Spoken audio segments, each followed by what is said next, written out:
La foi vient de ce que tu as entendu. Et ce que tu as entendu vient de la parole de Dieu. Cela veut dire quoi? Dieu te sauve seul par son Fils, mais par sa parole, Dieu crée et te donne la capacité d'atteindre ce salut, son Fils. La foi est ta confiance aux promesses de Dieu. La foi, c'est le fait que tu puisses t'accaparer de la grâce de Dieu. Nous allons le lire. Le verset 8 dit ceci. Car c'est par la grâce de Dieu que vous avez été sauvés. Mais comment? C'est par la grâce. Dieu a mis en disposition ce cadeau. Mais comment ce cadeau devient le tien? La Bible dit, au moyen de la foi. La foi est la réponse, justement, à la grâce. Si tu ne réponds pas par la foi, tu élimines cette grâce. D'où tu ne peux pas être sauvé. Il n'y a pas d'autre salut que en appliquant la foi ou en manifestant un acte de foi qui est la réponse en disant oui, Seigneur, je t'accepte comme mon Seigneur et Sauveur. En disant Seigneur, Jésus, si je suis saint parce que tu es saint et toi tu me fais saint aux yeux de Dieu. Si je suis saint, ce n'est pas parce que je me comporte bien ou parce que je ne parle pas beaucoup ou parce que je suis dans un monastère. Je suis saint parce que le Saint de Dieu qui s'appelle Christ a pris mes fautes et moi j'ai pris sa sanctification. Amen.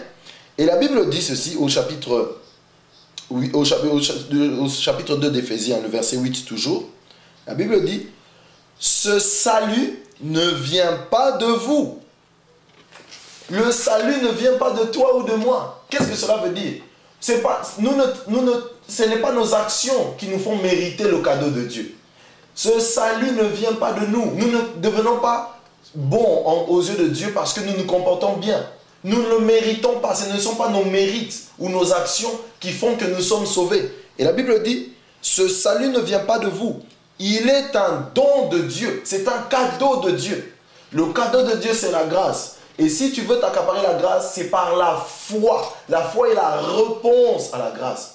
Qu'est-ce que cela veut dire? Quand Jésus est mort, pour toi, Jésus t'a rendu enfant de Dieu. Pour celui qui accepterait le Christ, celui-là deviendrait enfant de Dieu. Pour celui qui accepterait le Christ, celui-là deviendrait béni en Dieu, riche en Dieu, fécond en Dieu. Toutes ces choses, toutes les bonnes choses. Mais si tu ne réponds pas, si tu n'acceptes pas le Christ, ces choses, tu ne les auras pas. Mais en répondant oui à Jésus, toutes ces choses sont à toi. Donc, ce n'est pas tes actions, tes œuvres qui te rendront juste. Et je vais en venir à une chose. Aucune personne n'ira au ciel parce qu'il se comporte bien ou parce qu'il essaye d'être, entre guillemets, saint par ses actions. Aucune personne.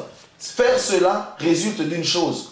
Agir par tes œuvres méritoires. Ça veut dire essayer de te comporter d'une manière pour essayer de mériter la faveur de Dieu. Nous ne méritons pas. Dieu savait que nous ne serons pas bons. C'est pour cela qu'il nous a fait cadeau.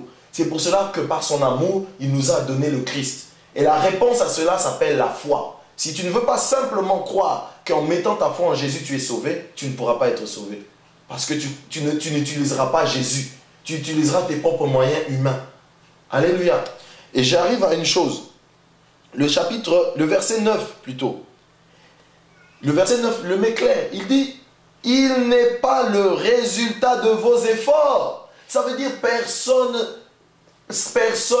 n'est sauvé après le résultat de ses propres efforts. Certains frères m'ont dit, mes frères, et si j'essaie de bien faire ceci, bien faire cela, peut-être que Dieu va me donner des cadeaux, des bonus. En faisant cela, tu es déchu de la grâce.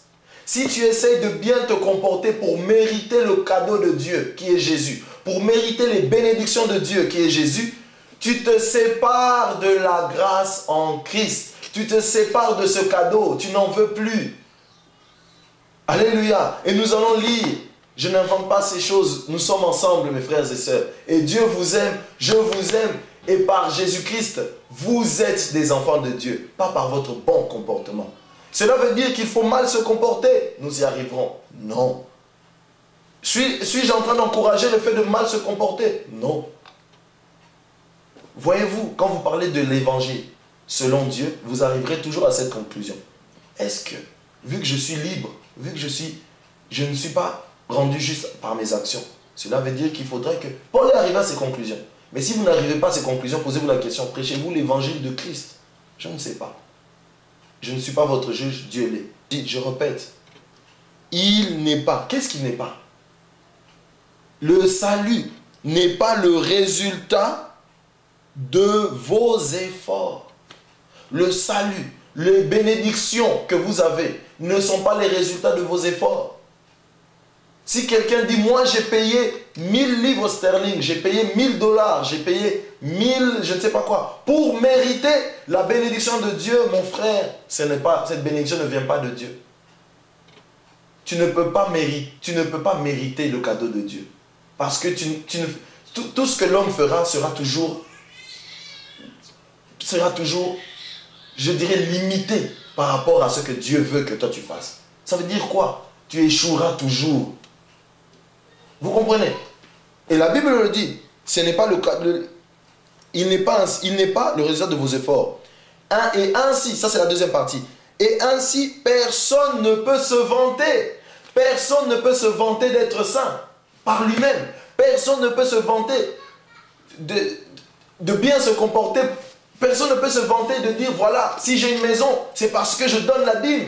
Si j'ai une voiture, c'est parce que je donne l'offrande spéciale. Si j'ai ceci, c'est parce que si tu le fais, ça veut dire que tu es béni par tes propres œuvres méritoires, pas parce que Jésus-Christ en a fait cadeau. Et vous allez me dire, mais cela veut-il dire qu'il ne faut pas donner à l'église?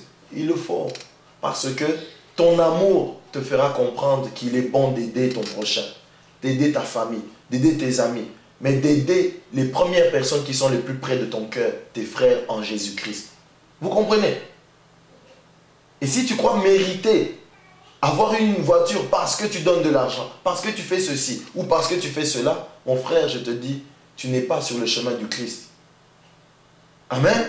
Et nous lisons le verset 10. En effet, c'est Dieu qui nous a formés. Ça veut dire c'est Dieu, quand nous avons cru en Jésus, Dieu nous a formés. Quoi?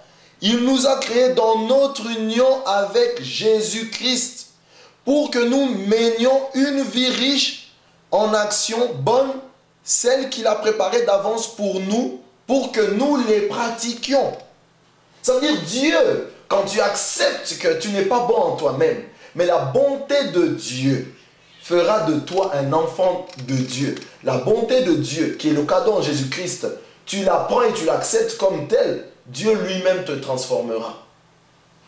Tu ne vas plus vivre dans le conformisme. Ça veut dire que tu t'obliges à essayer de faire des bonnes actions pour croire que tu es bon, alors que tu es déchu.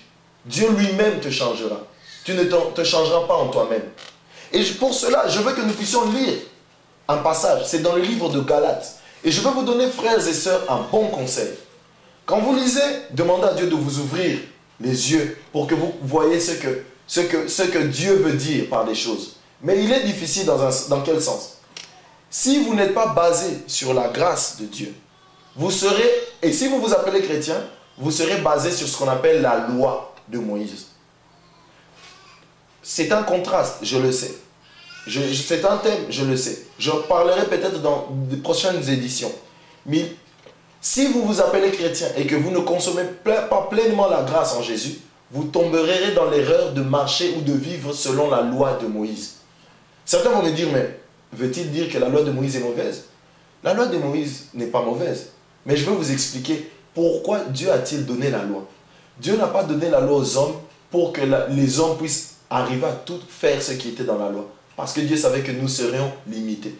Dieu a donné la loi pour nous faire comprendre que nous serons toujours below his standards. Ça veut dire que nous n'arriverons jamais au standard que Dieu donne.